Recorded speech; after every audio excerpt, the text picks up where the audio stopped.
Welcome to our YouTube channel जिसका नाम है अपकमिंग आईएएस ऑफिसर। ठीक है, तो हमारे चैनल को सब्सक्राइब करें और शेयर करें।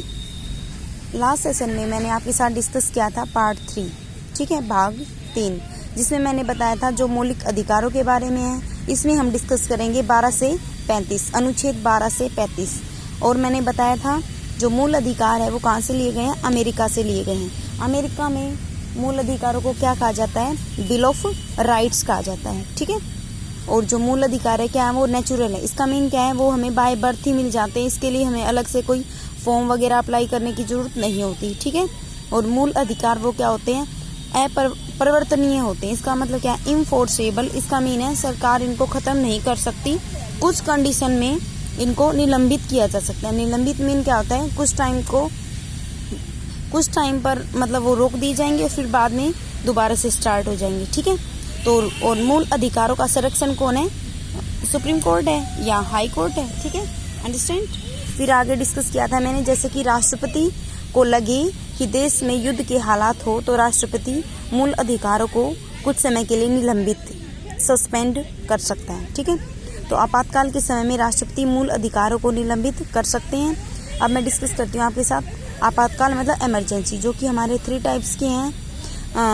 जो 352 अनुच्छेद में बताया गया है राष्ट्रीय आपातकाल के बारे में, नेशनल इमरजेंसी। ठीक है, और आर्टिकल 356 में बताया गया राजकीय आपातकाल, मतलब जिसको बोलते हैं राष्ट्रपति शासन भी बोलते हैं, स्टेट इमरजेंसी या प्रेसिडेंशियल रूल। ओके, अब है अनुच्छेद 360 जिसमें बताया गया है वित्तीय आपातकाल, मीन्स फाइनेंशियल इमरजेंसी। ठीक है, तो 3 तरह के आपातकाल हैं। इंडिया में अब तक वित्तीय आपातकाल नहीं लगा है एक बार भी। ठीक है, अब है जो अनुच्छेद 20 और 21 को आपातकाल के समय में भी निलंबित नहीं किया जा सकता, जो हम आगे डिस्कस करेंगे इनमें क्या दिया गया है। ठीक है, तो अभी आप ये याद रखिएगा कि आपातकाल के समय में निलंबित नहीं होने वाले 2 अनुच्छेद कौन से हैं, तो आर्टिकल 20 और 21। ठीक है, अब जैसे कि मैंने आपको बताया कि अनुच्छेद 12 से 35 किसका वर्णन है, इनमें मौलिक अधिकारों का है, तो हम 12 से 35 तक एक एक करके डिस्कस करते हैं। ठीक है, तो आर्टिकल 12 में क्या बताया गया है कि राज्य की परिभाषा, डेफिनेशन ऑफ स्टेट। अब मैं डेफिनेशन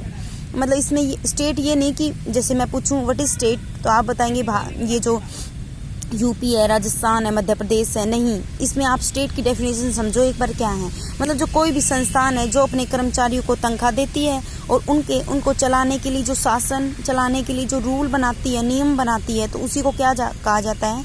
इस अनुच्छेद में बताया गया है कि राज्य, स्पेशली इस अनुच्छेद में जो राज्य की बात कही गई है ना, मैं वही बता रही हूँ, वो सरकारी संस्थान जो अपने कर्मचारियों को तनख्वाह देती है और अपने शासन चलाने के लिए नियम बनाती है, उसको राज्य कहा जाता है। जैसे कि केंद्र सरकार, स्टेट गवर्नमेंट, लोकल गवर्नमेंट, स्थानीय सरकार, फिर electricity board, airforce authority of India, life insurance of India LIC, steel authority of India, SAIL, भेल एटसेट्रा, जितने भी है। मतलब मैंने बता दिया ना आपको, जो संस्थान अपने कर्मचारी को तनख्वाह देती है और कुछ रूल एंड रेगुलेशन बताती है, उसको क्या कहा जाता है, स्टेट।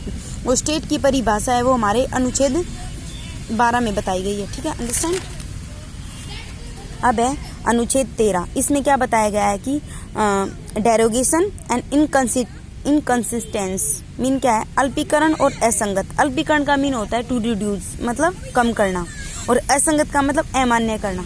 ठीक है, जैसे कि सरकार के ऐसे नियम कानूनों को खत्म किया जाएगा जिसमें मौलिक अधिकारों का हनन हो। ठीक है, देखो जैसे कि अभी मान लो एट प्रेजेंट में आप करंट में सुन भी रहे होगे कि जो किसान आंदोलन है वो क्यों चल रहा है, क्योंकि जो अब नया सरकार है कोई नया बिल लेके आ रही है, तो जो किसानों को ये लग रहा है कि भाई इसमें हमारा भला नहीं है। तो ये तो चलो इसकी अलग बात होगी कि इस जो अभी एट प्रेजेंट में बिल चल रहे हैं उसमें मौलिक अधिकारों का हनन नहीं हो रहा। अगर होता तो वो तो वैसे ही खत्म हो जाते। तो अब मैं अलग बताती हूँ जिसमें मान लो मौलिक अधिकारों का हनन हो। अगर सरकार ऐसा कोई बिल लेके आती है जिसमें मौलिक अधिकारों में कमी की गई हो या कुछ भी मतलब थोड़ा बहुत भी हनन हो रहा, तो सरकार क्या करेगी, उस बिल का अल्पीकरण करेगी, मतलब उन पॉइंट को काट देगी जिसमें हमारे जो मौलिक अधिकारों का हनन हो रहा हो। ठीक है, अगर मान लो फिर भी अगर उसमें ये जनता को ये लग रहा है कि इससे तो हमारे मौलिक अधिकार क्या हो रहे हैं, का हनन हो रहा है, तो फिर सरकार क्या करेगी, उसको असंगत मतलब अमान्य कर देगी। पहले तो कम करने को क्या बोलते हैं, अल्पीकरण कर देगी। मतलब कुछ जो पॉइंट है उनको ये लग रहा है भाई इन पॉइंटों को ख़त्म करने के बाद ठीक है, फिर पॉइंट ख़त्म करने के बाद तो ये कहा जाए कि भाई इसका तो कोई मीन ही नहीं रहा इसका, इस बिल का, तो फिर उसको क्या करेंगे, असंगत या अमान्य घोषित कर देंगे। ठीक है, तो अनुच्छेद 13 में ये बताया गया है अल्पीकरण और असंगत। समझ आया? तो अगर मान लो एक बार एग्ज़ाम में देते हैं कि ये इस तरीके से कुछ वो दे देते हैं, सॉरी, फिर हम पढ़ेंगे अभी आगे, ऐसे भी दे देते हैं समानता का अधिकार। तो जो इसमें बिटवीन कब से मतलब कहाँ से कहाँ तक आएंगे आर्टिकल, तो 14 से 18 तक आएंगे इसके अंदर। इसको बोलते हैं राइट टू इक्वलिटी, मतलब समानता का अधिकार। अब हम 14 से 18 तक पढ़ेंगे। तो अनुच्छेद 14 में क्या बताया गया है, इक्वलिटी बिफोर लॉ, कानून के समक्ष समानता। ठीक है, जो हमारे 20% फॉलो होता है, और इक्वल प्रोटेक्शन ऑफ लॉ, कानून का समान संरक्षण, जो 80% फॉलो होता है हमारे इंडिया में। फॉलो तो मतलब 100% ही होते हैं, मतलब जो इसका यूज़ है ना उसका 20% किया जाता है, और इसका यूज़ है वो 80% किया जाता है। ठीक है, और जो कानून का समान संरक्षण है मतलब इक्वल प्रोटेक्शन ऑफ लॉ, वो हमने कहाँ से, यूएसए से लिया है। और इक्वलिटी बिफोर लॉ ये हमने कहाँ से, ब्रिटेन से लिया गया है। ठीक है, देखो अगर इक्वलिटी बिफोर लॉ का मतलब क्या हुआ, कानून के समक्ष सभी समान है। इसका मीन मान लो कि कोई 40 वर्ष का व्यक्ति है, वो किसी का मर्डर कर देता है, तो फिर उसको अलग से मतलब उसको सजा दी जाएगी, उसको फांसी दी जाएगी। ठीक है, और उसी के आधार पर, जैसे कि उसी में पढ़ते हैं हम, कोई 10 साल का बच्चा है, वो अगर कोई अपराध कर देता है तो उसको भी तो मतलब सेम इक्वलिटी बिफोर लॉ के हिसाब से भाई उसी को भी तो फांसी होनी चाहिए। बट नहीं, हमारे यहाँ पे ऐसा नहीं है। वो एक उसका बाल वो हो गया, अपराध हो गया, तो उसके लिए उसको कहाँ बाल उस सुधार गृह में भेजा जाएगा सुधरने के लिए। ठीक है, तो जो वही इसलिए ये दोनों फॉलो होते हैं हमारे इंडिया में। इक्वलिटी बिफोर लॉ मतलब कानून के समक्ष समानता, और equality protection of law mean कानून का समान संरक्षण। ठीक है, समझ आया? अब अनुच्छेद 15, ये तो HSSC का इम्पोर्टेंट है भाई, बहुत इंपॉर्टेंट है, जो पहले भी पूछा गया है। इसमें ये बताया गया कोई भी सरकार या पब्लिक इन 5 आधारों पर किसी के साथ भी भेदभाव नहीं कर सकती, डिस्क्रिमिनेशन नहीं करती। वो 5 आधार कौन कौन से, आपकी जाति, धर्म, वंश, लिंग, जन्म स्थान, मतलब कास्ट, रिलीजियन और रेस, जेंडर या बर्थ प्लेस, इसके आधार पर कोई भी आपसे क्या नहीं कर सकता, भेदभाव नहीं कर सकता। अनुच्छेद 15 के तहत ये लास्ट टाइम जो हरियाणा पुलिस का एग्जाम हुआ था उसमें पूछा गया था। ठीक है, मीन्स, और अगर ना मान लो कहीं कोई सकारात्मक भेदभाव है तो वो मान्य होगा। ठीक है, मैं उसके सकारात्मक भेदभाव के बारे में भी आगे डिस्कस करती हूँ। जैसे कि अभी अनुच्छेद 16 डिस्कस करते हैं हम। इसमें ये बताया गया है कि इक्वल अपॉर्चुनिटी टू ऑल, मतलब सभी को समान अवसर, मतलब सभी को समान अवसर दिए जाएंगे। अब आप मेरे से पूछोगे कि आरक्षण, तो आरक्षण एक क्या है, सकारात्मक भेदभाव है, जिसमें समाज के जो नीचे तबके के लोग हैं उनको ऊपर उठाने के लिए ये आरक्षण दिया गया था। तो जो ये है, ये तो पॉजिटिव भेदभाव हो गया ना, तो ये मान्य है। ठीक है, इसमें तो इक्वल अपॉर्चुनिटी टू ऑल, सभी को समान अवसर, ये अनुच्छेद 16 में बताया गया है। ठीक है, अब हम डिस्कस करते हैं अनुच्छेद 17 आर्टिकल 17, अबोल्यूशन ऑफ अनटचेबिलिटी, मतलब अस्पृश्यता का अंत। ठीक है, छुआछूत का अंत। देखो अगर मान लो अभी तो आपने देखा ही होगा, कोविड का टाइम चल रहा था पीछे, तो लोग कितना डर रहे थे एक दूसरे से, और सोशल डिस्टेंसिंग कितनी मेंटेन कर रहे थे लोग। तो अभी मतलब इसी में ये बताया गया है कि अगर कोई बीमारी है जो छुआछूत से फैलती है तो आप अस्पृश्यता को कर सकते हो भाई, अनटचेबिलिटी को मान्य है। तो बट अगर किसी आप वैसे ही कर रहे हो भाई, ये शेड्यूल कास्ट से है या शेड्यूल ट्राइब से है, तो इसके लिए आपको सजा हो सकती है। तो एबोल्यूशन ऑफ अनटचेबिलिटी आर्टिकल 17 में दिया गया है। Okay, understand? अब अनुच्छेद 18, ठीक है, article 18, abolition of titles mean समाधियों का अंत। आपने पढ़ा होगा कि आपने मॉडर्न इंडिया जो हिस्ट्री है वो पढ़ी होगी कि पहले क्या होते थे, राजा होते थे, महाराजा, वीर बहादुर, सर, लॉर्ड, मतलब उन्होंने कोई डिग्री विग्री नहीं ली होती, वो ऐसे ही अपने, मतलब राजा का बेटा है वो राजा बोलता है, फिर उसको राजकुमार बोला जाता है, वो अगर राजा बन जाता तो राजा। तो ये उपाधियों का अंत किसमें बताया गया है, आर्टिकल 18 में देखो, फिर इसमें कुछ एक्सेप्शनल केस है, जैसे कि राष्ट्रपति के द्वारा दिया गया कोई सम्मान है जैसे कि भारत रत्न। तो मान लो अभी रिसेंटली, आपको पता है, रिसेंटली तो नहीं, थोड़े टाइम पहले ही किसको मिला था, सचिन तेंदुलकर को मिला था भारत रत्न। तो वो भारत रत्न आपके आगे नहीं लगा सकता, बट लेकिन कोई एजुकेशन क्वालिफिकेशन है वो अपने आगे और उसकी रैंक है वो लगा सकता है, जैसे कि डॉक्टर लगाते हैं ना, engineer, professor, colonel, general, major, captain, lieutenant etcetera. इसमें क्या होता है, जो ये वाली डिग्रियां हैं ना, ये उनको कोई भी व्यक्ति है उसको उसकी एजुकेशन के आधार पर दी जाती हैं, और ये राजा महाराजा तो ऐसे ही बन जाते हैं, ठीक है।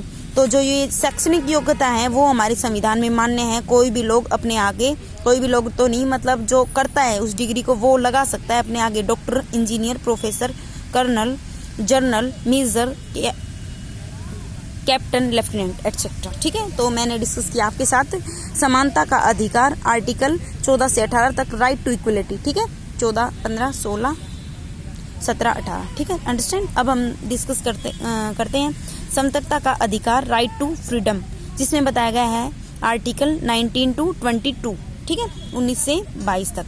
अब अनुच्छेद 19 में क्या बताया गया है, समतलता का अधिकार। तो मतलब इसमें 6 पार्ट है, इसके आगे डिस्कस करेंगे हम इनको। इसको क्या कहा जाता है, संविधान की रीढ़ की हड्डी कहा जाता है। Backbone of constitution is called article 19, okay, understand. देखो हमें स्वतंत्रता है ना, स्वतंत्रता के जो 7 दिए गए ABCD, अब मैं डिस्कस करती हूँ। 19A में क्या बताया गया, फ्रीडम ऑफ एक्सप्रेशन, मतलब अभिव्यक्ति की आज़ादी, मतलब किसी को भाई कहीं बोलने का अधिकार है। अब जो प्रेस वाले हैं कहीं भी किसी से भी क्वेश्चन पूछने लग जाते हैं, तो ये इनका अधिकार है, अभिव्यक्ति की आज़ादी के तहत ही ये क्वेश्चन वगैरह कर सकते हैं हमसे। तो प्रेस हाउस को बोलने और प्रश्न पूछने का अधिकार है, वो अभिव्यक्ति की आज़ादी के द्वारा ही दिया जाता है, ठीक है। अब ये जो कोई भी लोग है, जैसे कि अपने खिलाफ, हम किसी के खिलाफ नहीं बोल सकते, भाई किसी को दुख हो रहा और अब हम बोल रहे हैं उससे कि ये तो मेरी अभिव्यक्ति की आज़ादी नहीं, हम किसी को हरासमेंट करने का हमारा उद्देश्य नहीं है। इसमें ये बताया गया कि सिंपल कोई भी व्यक्ति अपने अधिकारों को लेकर या कोई भी उसको वो मतलब बोल सकता है, ठीक है, बट वो किसी के खिलाफ नहीं बोल सकता, ठीक है। 19A में बताया गया है फ्रीडम ऑफ एक्सप्रेशन, मतलब अभिव्यक्ति की आज़ादी, जो एक अलग से आता है। प्रेस की स्वतंत्रता है वो किस अनुच्छेद के तहत है, तो 19A के तहत है। 19A भी कहा जाता है इसको, 19 क भी कहा जाता है, क ऐसे हो सकता हिंदी में तो, और इंग्लिश में ABC, ठीक है। 19B डिस्कस करते हैं अब हम। इसमें कहा गया है सभा की आज़ादी, राइट टू मेक असेंबली, मतलब हम सभा बना सकते हैं, कोई भी सभा बना के, जैसे कि अभी बनाते भी हैं, कोई भी आप गवर्नमेंट ऑफिस में चले जाओ या अदर प्राइवेट ऑफिस में, तो उसमें बनाते तो हैं, यूनियन है ये हमारी, नहीं बोलते। तो आर्टिकल 19 का C पार्ट में क्या बताया गया है, राइट टू मेक ऑर्गेनाइजेशन, मतलब संगठन बनाने की आज़ादी। अब सभा बना ली भाई, फिर संगठन, मैं फिर आपको एक ट्रिक से याद कराऊंगी, ये संगठन बनाने की आज़ादी है वो आर्टिकल C में दी गई है, ठीक है। आर्टिकल D में क्या दिया गया है, मतलब 19D में, ये 19C, ये 19D, पूरे देश में घूमने की आज़ादी है, भाई हम कहीं भी घूम सकते हैं, anywhere in country, right to freely move in all over anywhere in country, okay, ठीक है। अब 19E में क्या बताया गया है कि हमें पूरे देश में कहीं भी बसने की आज़ादी है और रहने की आज़ादी, हम कहीं भी रह सकते हैं। ये जब जो जम्मू कश्मीर है, जो अभी 370 के तहत पहले उसको अलग दर्जा था देश का, अब उसको हटा दिया गया है, अब उसको 2 UT में कन्वर्ट कर दिया गया है। तो उसके पहले एक्सेप्शनल केस था कि हम जम्मू कश्मीर में रह नहीं सकते, वहाँ पे रेंट में रह सकते हैं, बट हम अपना खुद का मकान लेके हम वहाँ पे नहीं रह सकते। बट जो मोदी सरकार ने बहुत अच्छा काम किया है, जो 370 को ख़त्म करके जम्मू कश्मीर को एक 2 UT का दर्जा दे दिया गया है, जम्मू कश्मीर और लद्दाख, ठीक है, अंडरस्टैंड। अब 19F में क्या बताया गया है कि संपत्ति का अधिकार, राइट टू होल्ड प्रॉपर्टी, ठीक है। अब इसको खत्म कर दिया गया, इसको 44वें संविधान संशोधन 1978 के तहत मौलिक अधिकारों में से संपत्ति का अधिकार खत्म करके इसको एक कानूनी अधिकार बना दिया गया है, जो कि हमारा 300A में वर्णित है वो, ठीक है, 300A में उसका वर्णन दिया गया है, ठीक है। अब है 19G। अब आप जो मैंने आपको बताया है ना, जिस सीक्वेंस में, जैसे कि फर्स्ट में क्या अभिव्यक्ति की आज़ादी, सेकंड में क्या सभा बनाने की, तो आपको उसी सीक्वेंस में आपको याद करना ही है, ठीक है। तो 19G में क्या बताया गया है, पूरे देश में कहीं भी व्यापार करने की आज़ादी, ठीक है। तो हम कहीं भी व्यापार कर सकते हैं। अब मैं आपको एक ट्रिक से याद करवाऊंगी। देखो, जैसे कि हम बोलेंगे अभिव्यक्ति की आज़ादी 19A में, ठीक है। अब हम बोलेंगे तो फिर सभा बनाएंगे तो फिर सभा करने की आज़ादी 19B में है। 19C में फिर सभा बना दी तो भाई संगठन बनाएंगे, संगठन बनाने की आज़ादी 19C। अब संगठन बना लिया तो कहीं घूमने जाएंगे, तो 19D में क्या है, पूरे देश में घूमने की आज़ादी। अब भाई घूम के अगर हम थक गए हैं तो हम वहाँ पे रहेंगे। 19E में क्या बताया गया, कहीं भी बसने की या रहने की आज़ादी, ठीक है। और संपत्ति का अधिकार तो ख़त्म कर दिया गया है। फिर G में क्या है, कहीं भी व्यापार, अगर हम वहाँ पे रह रहे हैं तो हमें भाई वहाँ पे व्यापार भी करना पड़ेगा कोई भी, ठीक है। तो आपको समझ आ गया ये। अगर इसके रिगार्डिंग आपको कोई भी क्यूरी है तो आप हमें कमेंट बॉक्स में कमेंट कर दीजिएगा, हम आपके कमेंट का आंसर जरूर करेंगे, ठीक है। और हमारे चैनल को सब्सक्राइब करें और ज़्यादा से ज़्यादा शेयर करें, ठीक है। Thank you for your support. अब आगे हम डिस्कस करते हैं आर्टिकल 20, जिसमें क्या बताया गया है, 2C में संरक्षण, प्रोटेक्शन फ्रॉम कन्वेंशन, ठीक है। यह आपातकाल के समय में निलंबित नहीं होता। मतलब ये जो आर्टिकल 20 है, ये हमारा आपातकाल के समय में, मैंने आपको बताया तो था पीछे कि जो 20 और 21 हैं वो आपातकाल के समय में भी निलंबित नहीं किए जा सकते। तो यही अनुच्छेद है 2C में संरक्षण। अब हम इसके बारे में पढ़ेंगे। इसमें कि क्या बताया गया कि मान लो कोई व्यक्ति है, ठीक है। अब 2021 चल रहा है ना, मान लो उसने 2010 में कोई अपराध किया हो, ठीक है। मान लो उसने किसी का मर्डर किया हो। पहले ये सजा थी कि उसको सिर्फ 10 साल की सजा सुनाई जाएगी, और 2021 में ये कानून बना दिया गया कि अगर कोई मर्डर करता है व्यक्ति तो उसको क्या किया जाएगा, उम्र कैद की जाएगी। तो देखो, मान लो उसने 2010 में मर्डर किया ना, तो जिस टाइम पे उसने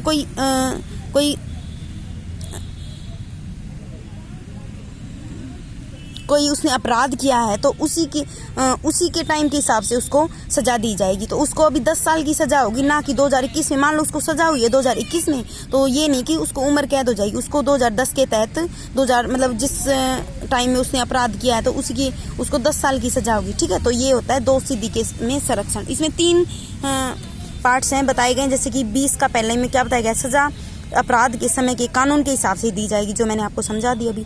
और 20 के 2 में बताया गया एक अपराध की एक बार में सजा दी जाएगी। मान लो कोई व्यक्ति है 2021 में, अब उसको 10 साल की सजा होगी, 2031 तक वो जेल में रहेगा। फिर मान लो वो 2032 में छूट जाता है, फिर ये मान लो कोई पुलिस वाला फिर आ जाए कि भाई आपने 2010 में क्राइम किया था, आपको फिर 10 साल की सजा होगी। बट ऐसा नहीं है कि उस एक अपराध के लिए एक ही सजा दी जाएगी, ठीक है।